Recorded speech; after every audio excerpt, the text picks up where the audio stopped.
கடகம் ராசி அன்பர்களே, 2024 புத்தாண்டு பலன்கள். கடகம், அனைவரிடத்திலும் அன்பு மனதுடன் செயல்படும் கடகராசி அன்பர்களே, உடல் தோற்றத்தில் சில மாற்றங்கள் ஏற்படும். இனம் புரியாத சில சிந்தனைகளால் தூக்கமின்மை ஏற்படும்.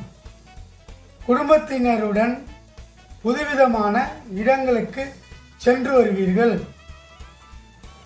உடன் பிறந்தவர்கள் இடத்தில் அனுசரித்து நடந்து கொள்ளவும். தடையான சில விஷயங்களால் ஆதாயம் ஏற்படும். விதண்டாவாத பேச்சுக்களை குறைத்துக் கொள்ளவும். எதிர்பாராத சில உதவிகள் மூலம் மாற்றம் உண்டாகும். பயணம் சார்ந்த விஷயங்களில் அனுபவம் ஏற்படும். கடன் சார்ந்த